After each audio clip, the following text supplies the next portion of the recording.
I have with me today David Speedall. He is from ICS Energy Solutions. He lives close in the Fergus Falls area and has his office in Pelican Rapids. So thank you so much, David, for coming in and sharing this afternoon with us. So first of all, David, tell me a little bit, what does your company do? What is the product you make or the service that you do? Okay, ICS Energy Solutions, we're involved in selling energy-efficient building products. That's the main thing that we do. And in those products, we really have two major products. Logix insulated concrete forms, that's the kind of our flagship product. And then we sell a stucco system that involves an insulating aspect to that. Okay, do you actually put up the buildings yourself too, or do you sell them to other contractors? Or No, I'm just involved in selling the products, and I sell mainly to contractors, but we also deal directly with homeowners and do-it-yourselfers at times. tell us a little bit about yourself, David, and how you got in this business, what your background is and your education. Mm-hmm. Well, I've got a degree in elementary education, actually. I did attend the School of Architecture at the University of Minnesota for a while, and ended up dropping out of that. I actually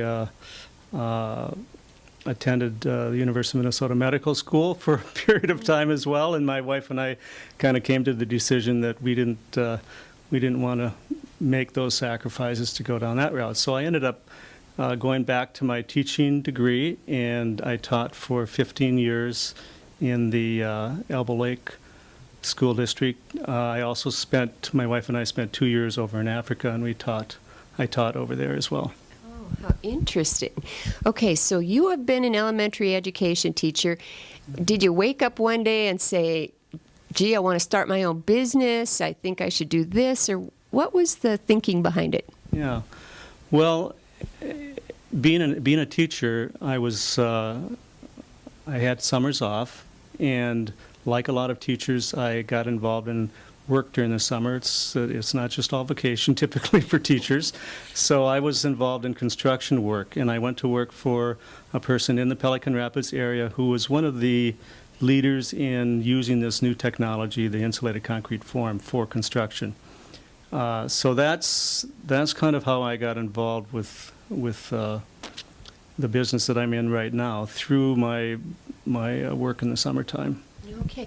Did you decide that you just wanted to venture out, take this risk, or what prompted you to say, I want to give up this steady paycheck for a business venture?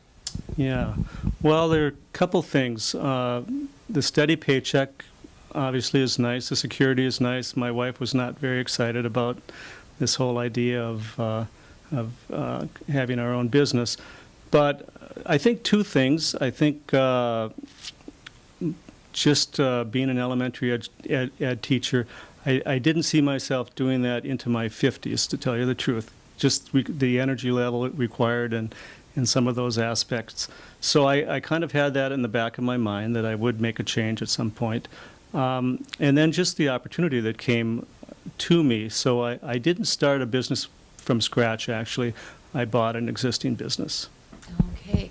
So tell me about the risk involved in buying an existing business, and how you handled that, and were you having to go to a bank to deal with that, or how did that work? Sure. Actually, the business was an ongoing business. It was growing, and I was able to run it out of some existing warehouse space in Pelican Rapids, and I leased some office space, so I didn't have a lot of overhead costs initially.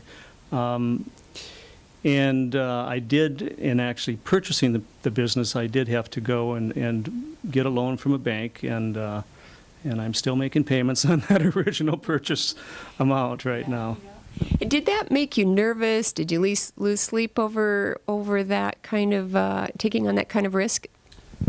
Well, I guess the aspect about getting a loan like that, you need to have some sort of collateral, and the business itself provided a portion of that, but I ended up having to use some land that we owned as collateral. So whenever you are putting up land as collateral, it's a little unsettling. Yeah. So can I ask, do you have a guaranteed paycheck from the business, or do you get paid last, or? Yeah. Well, right now, as most people know, the construction industry is experiencing a real downturn, and I've felt that and have had to do a number of things as a result of the downturn in the construction industry. One of those things is the salary that I draw. Basically, last year it was approximately half of what it was the year before. So, Well, Yes. and that is the challenge of business, isn't it? What would you say is probably a critical personality trait to have if you're going to go into your own business? well, I think you've mentioned risk taking.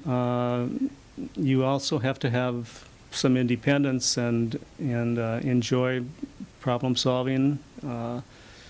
Enjoy tackling challenges yourself, and not kind of depending on other people.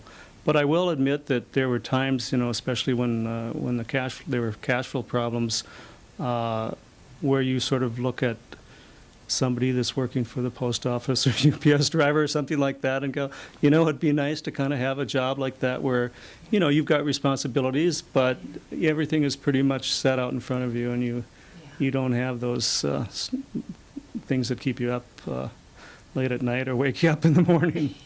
Well, that's true, isn't it? I think sometimes we can see businesses and we see storefronts or we see buildings or whatever, and we can assume that, things just happen and it's kind of easy, and it isn't always as easy as it looks, probably.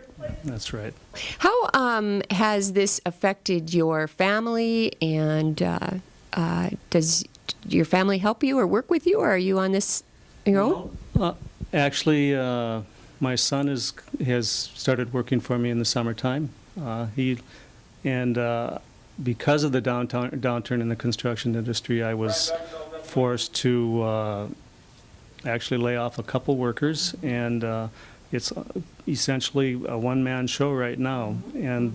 But my son works throughout the summer, and he has for the last 2 years. And then, of course, when he went to school, then I'm doing everything on my own. So then the days get longer, and there are weekends involved as well. Can I ask, do you do anything close to a 40-hour week, or? I don't think so, no, actually. Was it as you expected it might be? Or did the economy throw a curve there? Well, the biggest thing that has sort of impacted my business was the decision to expand and to build a new building and hire an additional employee, and I did that on the basis of a growth trend of approximately 25% a year for 5 years.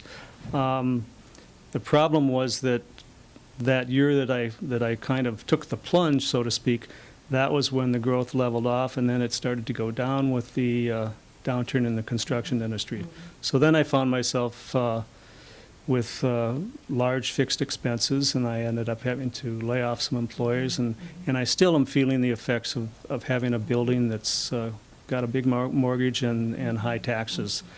So and then you need sales to cover those expenses. Yeah. So I guess that was a surprise in a way, not a very positive surprise. It is challenging when you're in your own business, because there's the things you can control and then there's the things you can't control. And that, the economy and the construction industry was certainly a bit of an uncontrollable out there. Right.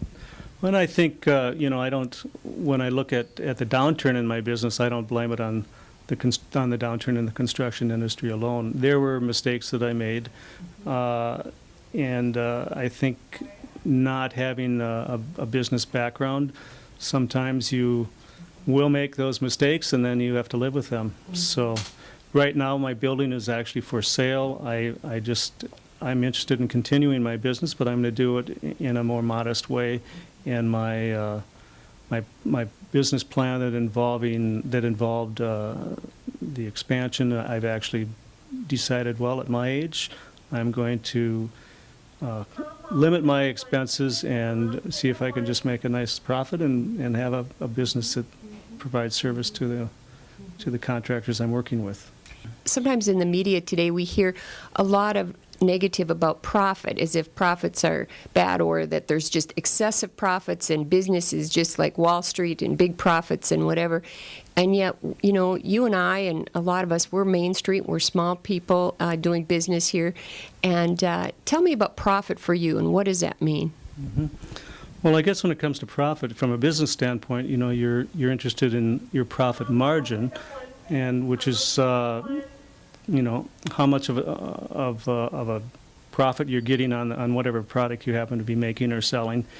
And you need to have a sufficient margin to cover your expenses. And I think profit is essential. It's not a negative word. Tell me about, do you experience regulation right now in your business?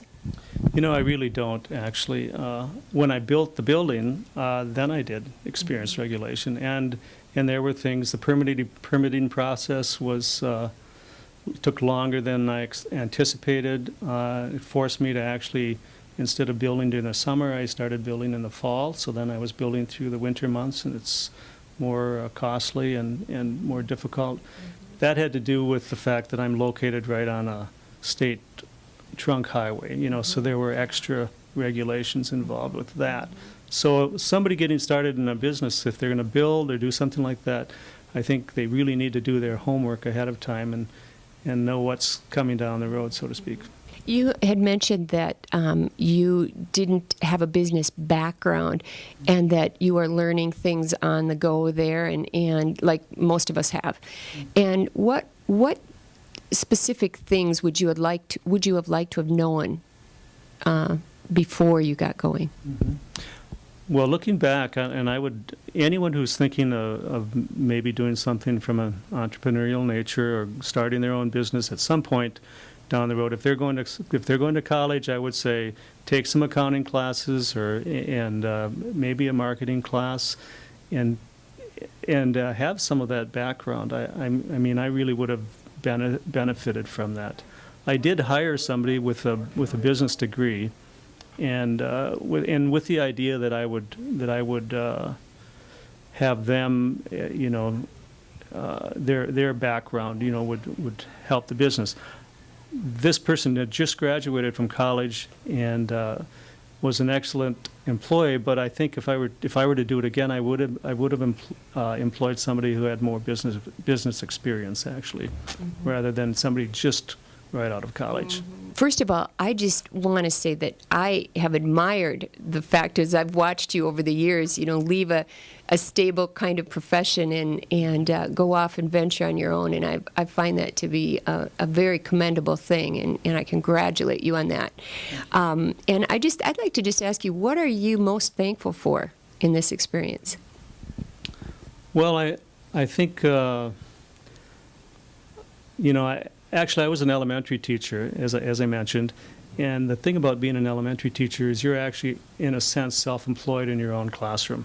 So I've always enjoyed my independence, and I think being a business owner, you have a great deal of independence, and you are the one that you're responsible for the decisions you make and how they turn out, and you really can't cast blame about. And say, well, it was, you know, somebody else was the problem, not me, if there was something negative. But then at the same time, if there are positives, you can feel good about what you've accomplished as well. So I'm thankful for the opportunity to be able to do that. And I think living in America has given us that opportunity where if we want to get started and try something new, oftentimes we're able to do that. If you could do it over again, would you do it over again? I would. I definitely would. I mean, knowing what I do now, I would have done some things differently, but I would not have not gone into business. No.